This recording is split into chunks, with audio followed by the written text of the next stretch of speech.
السلام علیکم. میرا نام ڈاکٹر شاہدہ وزارت ہے اور آج میں آپ کی توجہ ایک ایسے اہم مسئلے کی طرف کرانا چاہتی ہوں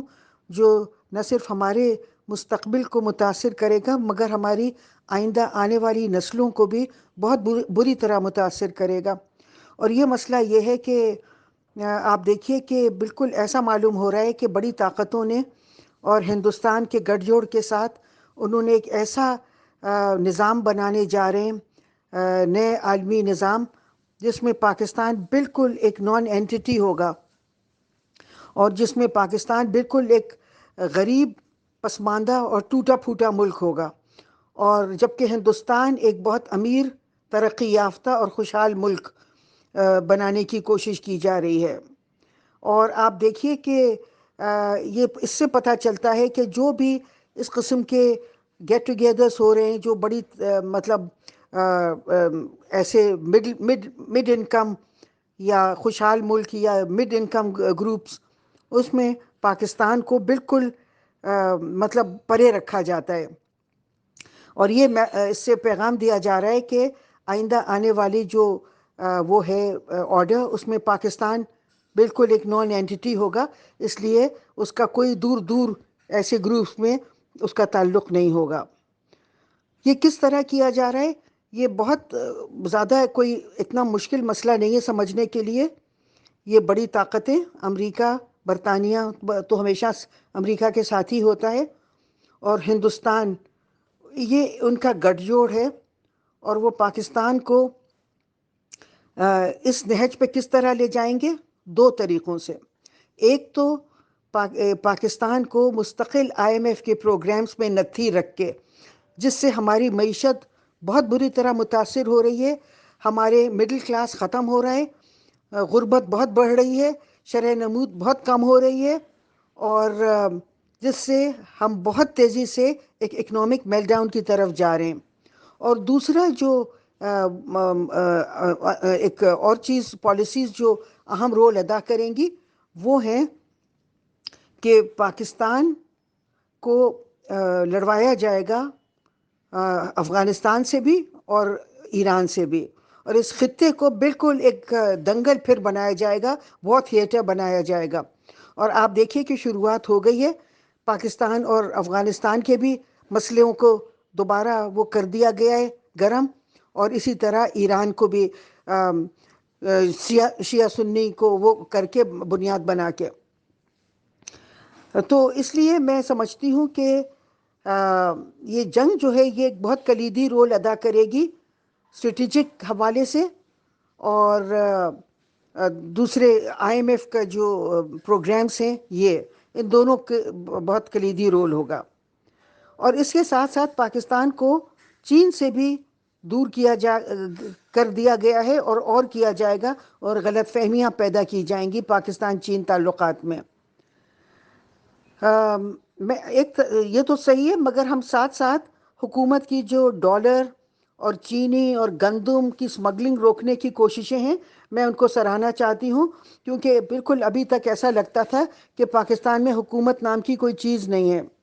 مگر میں سمجھتی ہوں کہ اس کا اطلاق ان تمام ممالک پر ہونا چاہیے جہاں سے پاکستان کی اشیاء اور ڈالرز جہاں منتقل ہو کے جا رہے ہیں، اسمگل ہو کے جا رہے ہیں. مثال کے طور پہ امریکہ، برطانیہ، سوئٹزرلینڈ، یونائٹڈ عرب ایمریٹس، یہ وہ تمام ممالک ہیں جہاں پاکستان کے ایسٹس ٹرانسفر ہوتے ہیں، خاص طور پہ کرپشن منی، اور ڈالرز بھی ٹرانسفر ہوتے ہیں، اور افغانستان میں بھی اب ہو رہے ہیں. تو میں سمجھتی ہوں یہ جو اسمگلنگ کو روکنے کی گورنمنٹ کی پالیسی ہے، یہ اچھی ہے، خوش آئند ہے، مگر اس کا اطلاق ان تمام ملکوں پہ ہونا چاہیے جہاں ہمارے ڈالرز اور ہمارے ایسٹس جا رہے ہیں. کرپشن کے خلاف اقدامات کو بھی میں سراہتی ہوں، مگر میں چاہتی ہوں کہ یہ شفاف، بلا تفریق اور ایمانداری سے ہوں، اور پاکستان کے تمام نقصانات، جن لوگوں نے، جن لوگ کوریڈورس آف پاور میں طاقتور لوگ ہیں جنہوں نے پاکستان کو نقصانات پہنچائے ہیں، یہ نقصانات انہی سے پورے کیے جائیں، ان کی جائیداد کو کی قرقی کر کے یا جو بھی طریقے سے ان کے ایسٹس لے کے ان تمام لوگوں سے یہ نقصانات پورے کیے جائیں. بجلی چوری روکنے کے لیے میں سمجھتی ہوں کہ بڑے چوروں پر توجہ دی جائے تو بہتر ہے، کیونکہ جو لوگ 10,000 جن کی تنخواہ ہے، ان سے اگر ان کے پاس بل 25,000 30,000 کا آ گیا ہے تو وہ آپ ان کو جیل میں بھی ڈالیں مگر وہ کہیں سے بھی پیسے نہیں دے سکتے۔ پاکستان کی حکومتوں نے IMF سے معاہدہ کر کے پاکستان کے اسٹریٹجک اثاثے، اسٹیٹ بینک اور قدرتی وسائل کے معاہدے کر کے، جس سے پاکستان کو بہت نقصان پہنچایا ہے اور چھوٹے صوبوں میں احساس محرومی پیدا کی ہے۔ اب میں سمجھتی ہوں کہ وقت آ گیا ہے کہ IMF کے ساتھ معاہدے ختم کیے جائیں اور ملک میں 2 سال کے لیے معاشی ایمرجنسی لگائی جائے۔ یہ دیکھیے کہ یہ جو ہم نے کر رہے ہیں،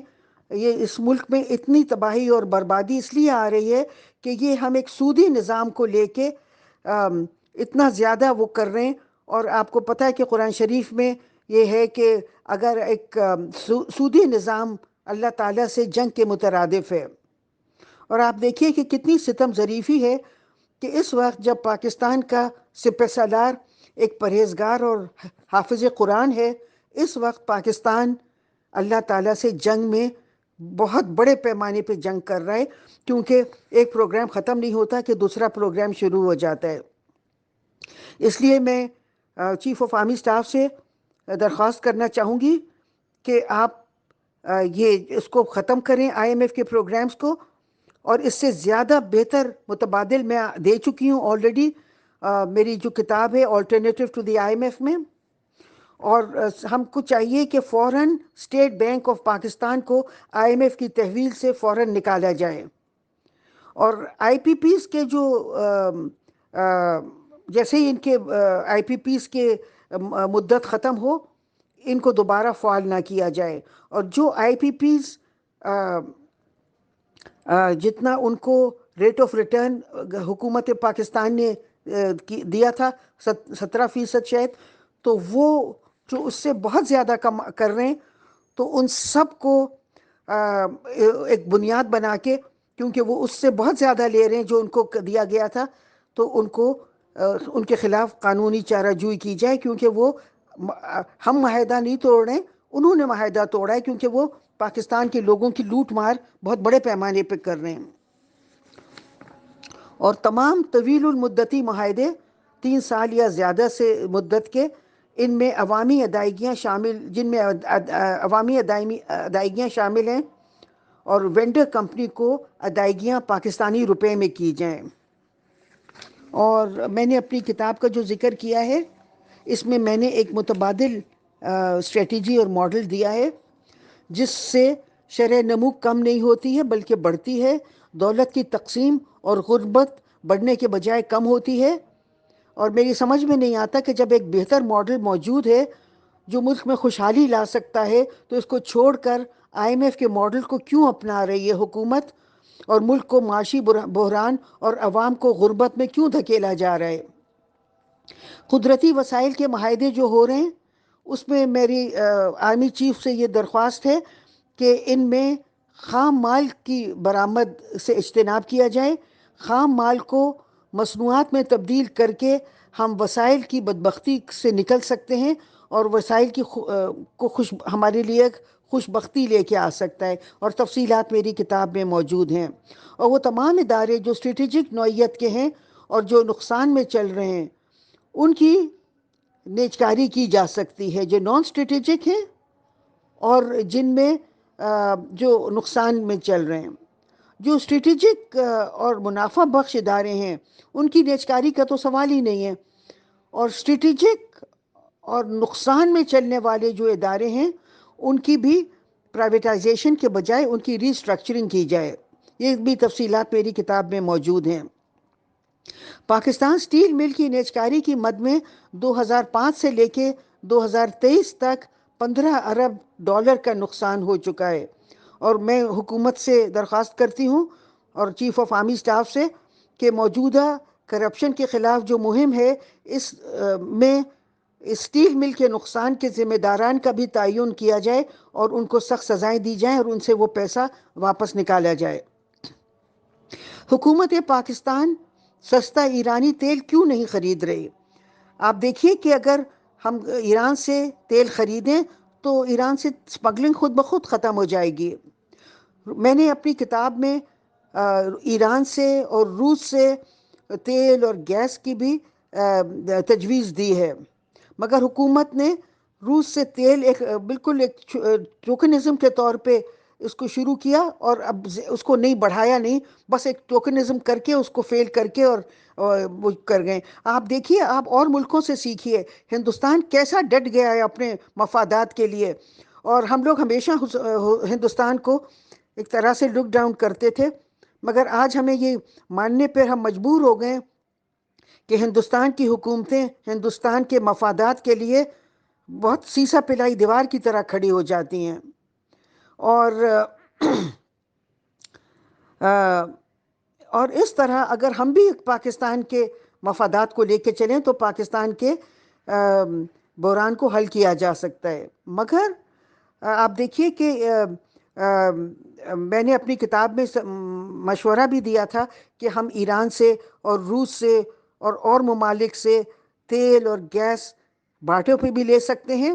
اور لوکل کرنسیز میں بھی لے سکتے ہیں، مگر حکومت نے اس طرف کوئی توجہ نہیں دی۔ یہ وجہ یہ ہے کہ حکومت پاکستان کی جو حکومتیں ہیں، ایسا لگتا ہے ان کو پاکستان کے مسئلے حل کرنے میں کوئی دلچسپی نہیں ہے۔ بے شک پاکستان میل ڈاؤن کی طرف جا رہا ہے، مگر پاکستان کی حکومتیں اپنے عیش و عشرت میں مصروف ہیں اور کرپشن کر کے باہر پیسے بھیج کے وہاں اپنے آپ کو کمفرٹیبل بنانے میں مصروف ہیں۔ اور وجہ یہ ہے اس کی سب سے زیادہ